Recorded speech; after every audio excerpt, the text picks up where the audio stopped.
Au sommaire de cette émission, nous partons tout d'abord en Italie où un père et son fils partis à la pêche au gros ont fait une rencontre terrifiante. Un grand requin blanc en pleine Méditerranée. Le Tchad ensuite a offert aux archéologues un cadeau inestimable, un fragment de mâchoire d'un australopithèque. Mais à quoi pouvait-il bien ressembler ? En France, sous le nom de code EC-135, se cache une arme de surveillance redoutable. Cet hélicoptère de la gendarmerie nationale, équipé d'une caméra ultra puissante qui, de jour comme de nuit, espionne nos moindres gestes. Faire le tour du monde à contre-courant, c'est le pari insensé qu'a décidé de relever Maude Fontenoy. À bord de son voilier de 26 mètres, la navigatrice parviendra-t-elle à vaincre 3 océans déchaînés ? Dans les Alpes françaises, un homme hors du commun muni d'un simple piolet et de crampons a choisi de s'attaquer à l'escalade d'une cascade de glace de 180 mètres de haut, l'équivalent d'un immeuble de 30 étages. En Corée du Sud, les propriétaires endeuillés par la mort de leur animal peuvent lui redonner vie grâce au clonage. Mais jusqu'où iront les sorciers de l'université de Séoul dans leur manipulation génétique ? Et pour finir, nous irons à la rencontre d'une biologiste vénézuélienne passionnée par les anacondas. Pour les approcher, elle est prête à prendre tous les risques avec ces serpents capables de la dévorer toute crue.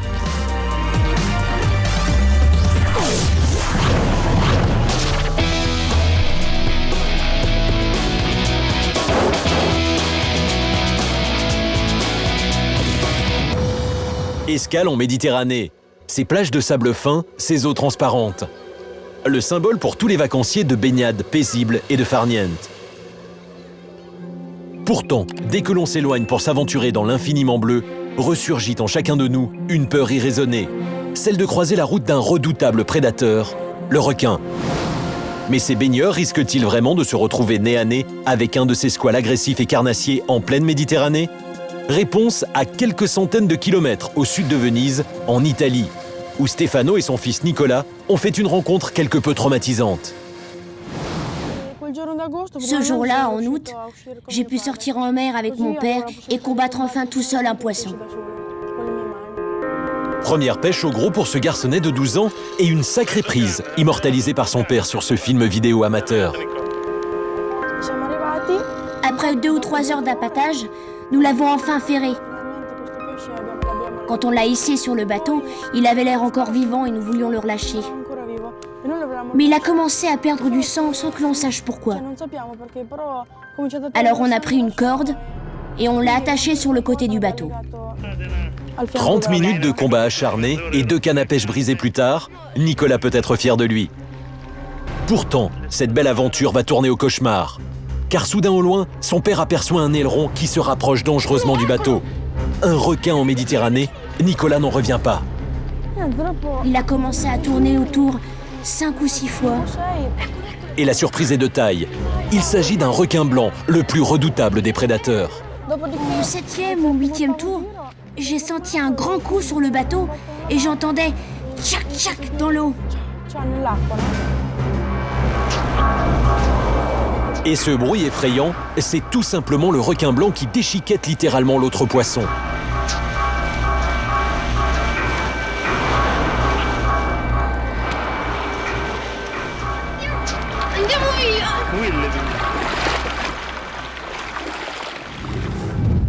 Une attaque de requins en Méditerranée, cela paraît insensé. Et pourtant, 45 espèces ont élu domicile dans ces eaux tranquilles. Certains passent totalement inaperçus dans les grands fonds marins à plus de 600 mètres. D'autres, plus impressionnants, comme ce requin pèlerin long de 5 mètres, se prennent parfois dans les filets des pêcheurs, mais sont totalement inoffensifs pour l'homme. Mais gare à ces requins gris. Nerveux et vifs, il faut se méfier de ces véritables prédateurs qui patrouillent toujours en meute à moins de 5 mètres de profondeur. Mais entre fantasmes populaires et réelles attaques mortelles, faut-il avoir peur des requins en Méditerranée ? On a enregistré sur un siècle 27 cas d'attaques mortelles, ce qui fait en moyenne une attaque tous les 3 ans. Et l'espèce qui est incriminée dans la plupart de ces attaques, c'est le grand requin blanc.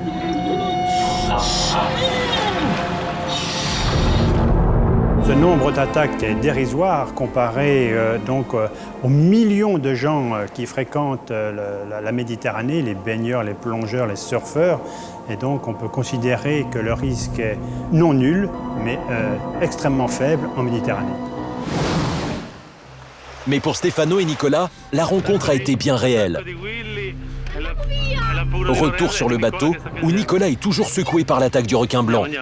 Son père a remonté son trophée sur le pont, mais difficile de se calmer face au spectacle du poisson déchiqueté. D'autant plus que le prédateur continue de rôder autour du bateau.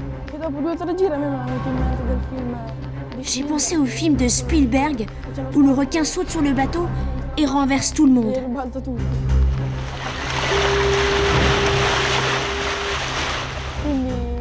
J'ai eu très peur. Mon père ne savait pas quoi faire. Alors nous avons tout fermé et nous sommes rentrés.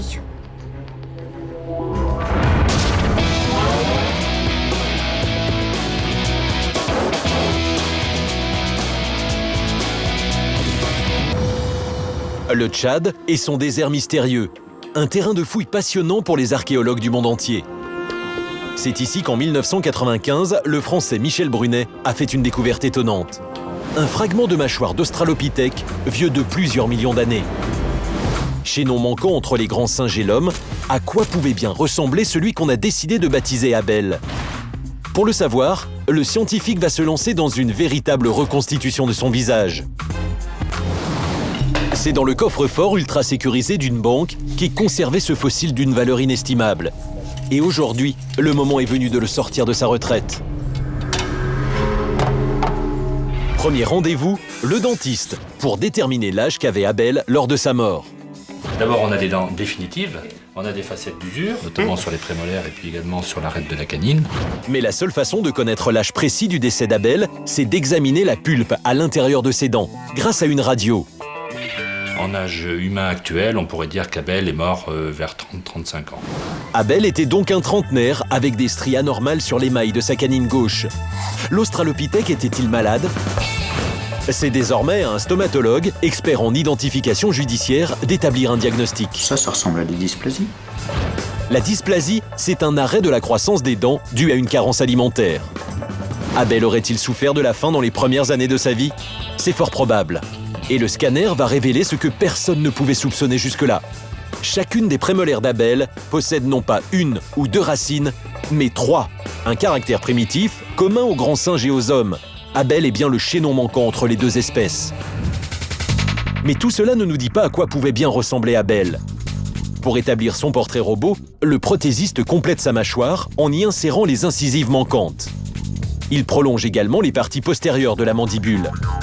À partir de là, rien de plus simple que de façonner la mâchoire supérieure. Encore faut-il recréer la boîte crânienne complète d'Abel. C'est le travail de cette dessinatrice, qui à l'aide des crânes d'autres australopithèques, parvient peu à peu à imaginer la tête d'Abel. La structure osseuse de l'ensemble de la tête apparaît, profil et face. Il ne reste plus qu'à l'habiller de chair et de muscles. C'est chose aisée pour les anatomistes habitués à disséquer et mettre en statistique des centaines de visages. Un indice, l'inclinaison des dents permet d'imaginer la forme de ses lèvres. Elles étaient minces, légèrement retroussées et toujours entr'ouvertes. Bientôt, par la magie des superpositions, le portrait d'Abel apparaît enfin. Mais comment passer d'une hypothèse en 2 dimensions à la 3D? Un sculpteur va tenter de relever ce défi. Sous ses doigts, le visage d'Abel prend vie pour l'éternité.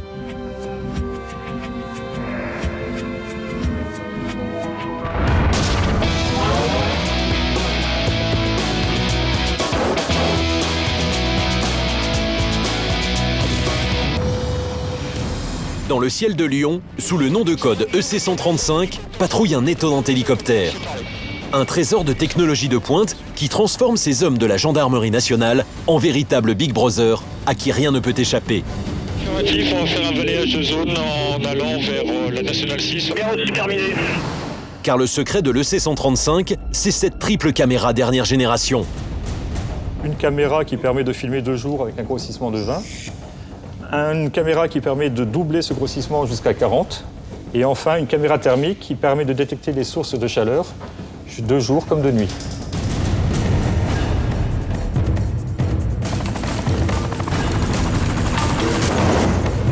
Trois caméras indépendantes l'une de l'autre qui aident ces gendarmes des airs à remplir leur double mission. Surveiller du ciel l'agglomération lyonnaise et assister leurs collègues au sol lors d'opérations anticriminalité. À bord, c'est grâce à cette télécommande qui a tout d'une manette de jeu vidéo que le mécanicien actionne la super caméra. Et cela semble être un jeu d'enfant. Ici une petite poulette qui nous permet de faire une netteté de l'image. Un bouton principal qui nous permet de changer de zoom, puis un certain nombre d'autres fonctions qui nous permettent d'utiliser la caméra de manière extrêmement simple. Et ce zoom est tellement puissant qu'il permet de lire une plaque d'immatriculation à 2 km de distance. Avant, pour obtenir les mêmes résultats, il fallait que les gendarmes soient sur le terrain, au vu et au su des malfaiteurs qu'ils poursuivaient. L'avantage avec cette machine, c'est que nous pourrons travailler beaucoup plus loin et ainsi être beaucoup plus discret. C'est une véritable révolution, c'est une autre manière de travailler. Autre nouveauté technologique inestimable pour les missions nocturnes, cette caméra est thermique, c'est-à-dire qu'elle détecte les différences de température. À partir de certains capteurs qui sont sous cette caméra, on arrive à retranscrire une image noir et blanc pratiquement identique à celle du jour. Auparavant, les missions de nuit étaient très limitées. Maintenant, on peut travailler comme de jour, pratiquement de nuit. La nuit, Big Brother surveille la ville, scrute les allées et venues des passants avec une précision étonnante à plusieurs kilomètres d'altitude.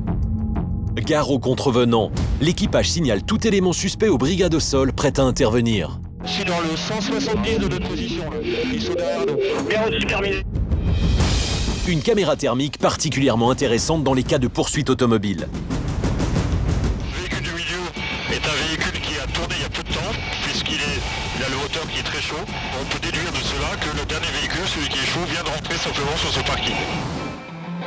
Deuxième bijou technologique de l'EC135, un phare d'une puissance phénoménale, capable d'éclairer un terrain de football. Et si là, le rayon est parfaitement visible, ce phare ultra sophistiqué possède aussi une version infrarouge. Nous pourrons, voir l'éclairement grâce à nos équipements, nos jumelles de vision nocturne. Par contre, au sol, l'éclairage devient invisible. Encore une manière de surveiller sans être vu, avec un maximum de discrétion. Mais ce phare peut à tout moment passer en éclairage visible pour faire cesser un trouble de l'ordre public. 12 hélicoptères EC135 patrouillent dans d'autres grandes villes comme à Paris, Bordeaux ou Marseille.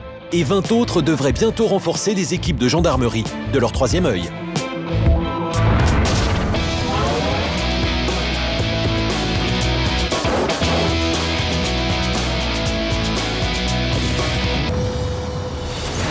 Faire le tour du monde à contre-courant sur un voilier de 26 mètres, c'est le pari insensé qu'a décidé de relever Maude Fontenoy. Pour cela, elle devra affronter 3 océans déchaînés et passer le Cap Horn et de Bonne-Espérance. Et c'est parti de l'île de la Réunion pour 150 jours de mer en solitaire. Faire le tour du monde à contre-courant, cela veut dire affronter les vents et les tempêtes de face pendant 5 mois. Sur la totalité de son parcours, Maude subit 26 dépressions au lieu de 5 en moyenne dans l'autre sens. Et très vite, avant même d'avoir passé le cap de Bonne-Espérance, première galère pour la navigatrice qui se blesse aux 2 mains. Ça c'est mon bras gauche, ça c'est mon bras droit. Les coudes de trinquette en fait elle s'est coincée et je suis allée pour essayer de la décoincer et en fait comme il y avait 45-50 nœuds, le vent était complètement fou et il tapait la voile dans tous les sens et les écoutes en fait elles m'ont frappé les mains. Allez, comment continuer un tour du monde en solitaire contre les éléments, blessés aux 2 mains? Il en faut plus pour décourager Maude, qui atteint son premier objectif, passer le cap de Bonne-Espérance. Autre jour, autre météo. Maude profite de cette accalmie pour prendre soin d'elle dans sa petite cabine avec un miroir de fortune. Et l'espace d'un moment, la mer redevient son allié. C'est quand même un sacré rêve qui se réalise. Mettre les pieds dans les 50e. L'eau est particulièrement froide. Le rêve continue pour Maude, qui franchit le Cap Horn en évitant ces dangereux icebergs pour voguer sur l'océan Indien. Et cela mérite bien un hommage. À terre, dans la maison familiale des Fontenoy, la cuisine c'est le quartier général. Tous se relayent pour soutenir le moral de Maude grâce au téléphone satellite. Et aujourd'hui, Maude a bien besoin des siens. Je m'en sors pas. Mais si, tu t'en sors. Tu vois, j'avais 20 nœuds, d'un seul coup, 30 nœuds, le bateau couché, tout a basculé de jerrycan d'eau aux extincteurs. Enfin, je me suis fait mal partout, je me suis retourné le pouce de la main droite, enfin, J'en ai marre. Mais non, Minou, t'en as pas marre. Et les galères continuent. Quelle connerie, putain, quelle connerie! En plein océan Indien, la navigatrice vient de démater. Il ne lui reste plus qu'à préparer son canot de sauvetage et à attendre les secours. Le tour du monde à l'envers, c'est terminé. Mais ce n'est pas bien connaître la ténacité de Maude. Après 10 heures de travail acharné, elle réussit à déblayer le pont de son voilier. La navigatrice peut alors s'attaquer à la construction d'un gréement de fortune. Et l'aventure continue. Je suis contente. Je suis super contente.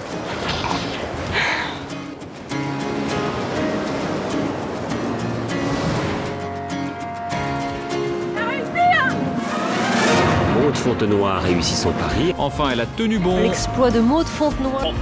Une incroyable victoire sur elle-même qu'elle partage chaleureusement avec sa famille, venue l'accueillir à l'arrivée à La Réunion. Oh, tu sais. Y arriver.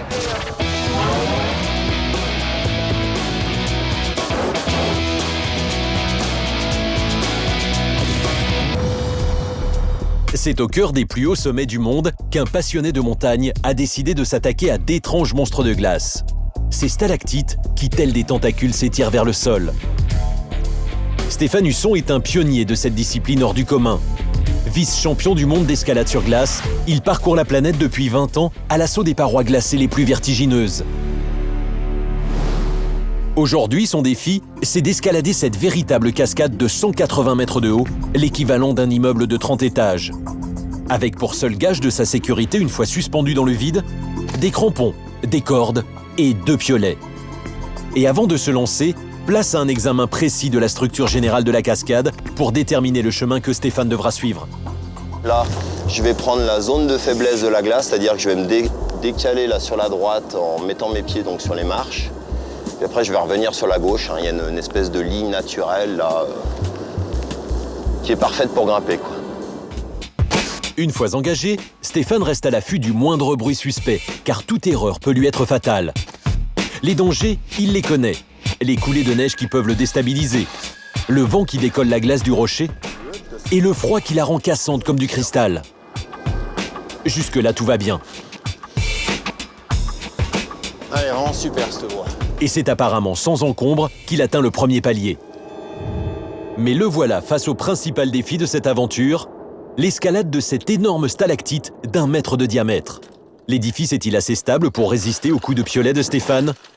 Pour le savoir, il faut bien évaluer l'assise de la stalactite. Ça, c'est du vrai roulement à billes, hein. Ça peut complètement glisser, partir. Donc bien regarder vraiment la tâche. Vous voyez, on va regarder sous la glace.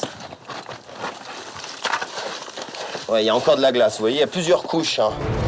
Donc tout va bien. Mais reste encore à vérifier que la stalactite est bien attachée en haut, au niveau du rocher. Là, ça me paraît bon, Denis, hein. Ça a l'air d'être bien collé. Tu vois, il y a de la glace qui a recoulé le long du rocher derrière. Donc ça, c'est une bonne chose. Théoriquement, cette énorme stalactite peut supporter l'escalade de Stéphane. Mais le temps presse. Le soleil brille, la glace commence à fondre. Et bientôt, le risque d'effondrement rendra l'escalade trop dangereuse. Stéphane n'a plus que 20 minutes pour vaincre le monstre de glace. Oh, la glace, elle est bonne, là. L'idée, c'est vraiment de faire corps avec l'élément. C'est-à-dire d'épouser l'élément, d'essayer de comprendre un peu sa morphologie, d'essayer de se laisser un peu guider aussi par la force de la glace. Mais en aucun cas lutter, frapper, la martyriser, on va dire. Vraiment grimper là le plus fin possible. Encore quelques coups de piolet et Stéphane parvient au sommet de ce trophée de glace éphémère qui disparaîtra avec le printemps. Youhou!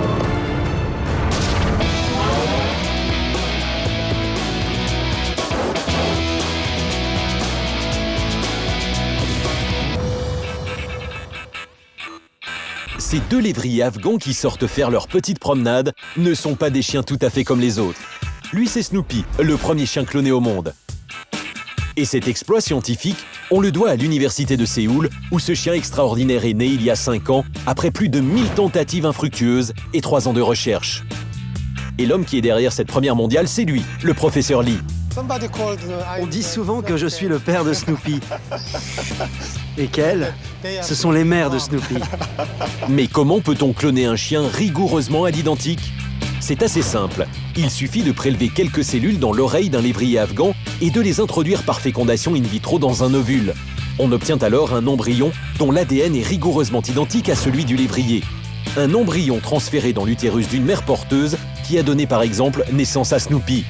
Au total, ce sont 30 chiens comme Snoopy et Bona que le professeur Lee et son équipe ont déjà clonés. Mais en dehors de l'intérêt scientifique, à qui s'adresse cette opportunité de vie éternelle ? Moyennant finance, le professeur Lee permet aux propriétaires endeuillés par la mort de leur animal de lui redonner vie à travers un clone parfait. 5 petits pitbulls noirs sont ainsi nés d'une mère porteuse, tous commandés par une cliente américaine désespérée par la mort de son chien. La mort de Booger, je crois que c'est l'épreuve la plus difficile que j'ai eu à surmonter. J'ai perdu des proches, j'ai perdu mes grands-parents, mais perdre Booger, cela a été comme me perdre moi-même. Il était tout pour moi. Et cette femme n'a pas hésité à vendre sa maison pour financer 5 copies conformes. Des petits chiots qui lui ont tout de même coûté la modique somme de 70 000 € par tête. Oui, ils reconnaissent leur maman, mais oui, le bon chien. En France, si aucun laboratoire ne propose de cloner des chiens de compagnie pour des particuliers, la loi ne l'interdit pas. À suivre donc. Autre perspective du clonage, la recherche médicale sur les maladies génétiques. L'idée du professeur Lee, c'est d'implanter une maladie génétique humaine dans l'ADN d'un chien et de tester sur lui l'efficacité de nouveaux traitements. Cette procédure est inévitable. Nous devons utiliser les animaux. Or, si nous passons par la technique du clonage, nous minimisons le nombre d'animaux utilisés. Et le premier pas dans ce sens vient d'être accompli. Roupi et Roupi sont des clones de clones. Cette étrange tache rouge sur leur museau provient d'un gène fluorescent d'une anémone de mer que l'équipe du professeur Lee a introduit dans leur caractère génétique. Vous pouvez observer cette couleur rouge même à l'œil nu. Ici sur son museau et aussi sur ses griffes. En fait, toutes les cellules de son corps dégagent cette couleur rouge. À la preuve sous les ultraviolets, toutes les parties du corps du chien où le pelage est fin diffusent une étrange lumière rouge. On peut donc implanter un gène étranger dans l'ADN d'un animal, créer des chiens transgéniques et pourquoi pas tester sur eux des médicaments destinés à l'homme.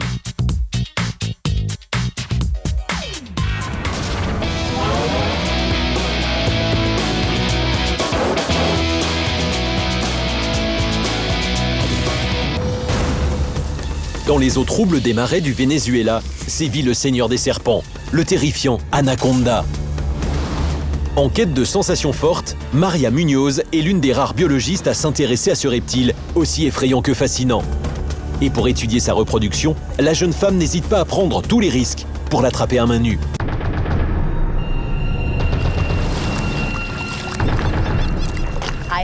J'adore chasser les serpents. Une jeune femme bien décontractée face à des monstres qui peuvent mesurer jusqu'à 8 mètres de long et peser jusqu'à 250 kilos. Même s'il ne dispose pas de venin, l'anaconda reste un redoutable prédateur. Car quand il mord une proie, il ne la lâche plus et l'étouffe avant de l'avaler. Imagine-toi que cet animal, cet anaconda, a la possibilité de manger de très grandes proies. C'est très flexible. L'animal ouvre la gueule et quand il mord sa proie, il l'avale entièrement.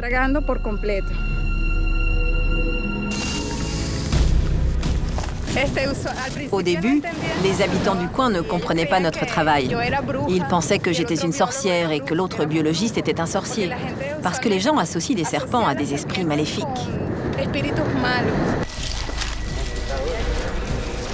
Attention! Tu as vu quelque chose là? Oui, il y a quelque chose là qui va de là à là. Maria vient de localiser un nœud de reproduction, des anacondas en plein accouplement.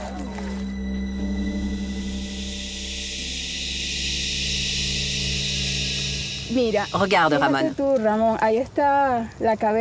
La plus grosse tête et le plus grand corps appartiennent à la femelle.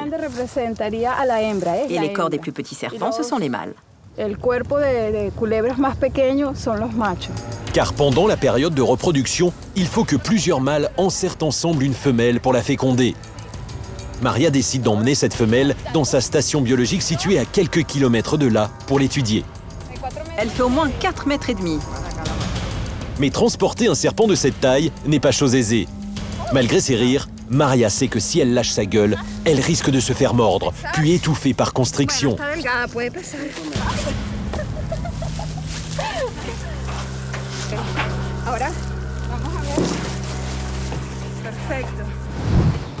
Le lendemain, dans son labo à ciel ouvert, Maria veut tout savoir sur cette femelle anaconda. Mais il lui faut prendre toutes les précautions pour échapper à sa morsure, qui, même si elle n'est pas mortelle, peut provoquer de graves infections. Ok. Bon, c'était facile, hein? C'est le rôle de ce petit chapeau qui neutralise la gueule du reptile. Bien au fond. Attention parce qu'elle peut encore mordre. Hier, Maria a parié sur 4,5 mètres. Elle a sous-estimé la taille de l'anaconda. 70, 5 mètres. On peut supposer que cet animal est âgé à cause de sa taille et parce qu'il a des cicatrices comme celle-ci. Probablement les séquelles d'une attaque de piranha sous l'eau. Cette énorme femelle anaconda de 100 kg aurait entre 50 et 60 ans. En mesurant son tour de taille, Maria réalise avec humour qu'il est aussi gros qu'elle. Elle pourrait me manger. Pour identifier le serpent, Maria lui ôte quelques écailles sur la queue. En cicatrisant, la peau deviendra noire, un signe distinctif qui permettra de le reconnaître plus facilement. Mais pour l'heure, Maria décide de relâcher la femelle anaconda dans le marais, à l'endroit même où elle a été capturée, afin qu'elle rejoigne ses terrifiants congénères.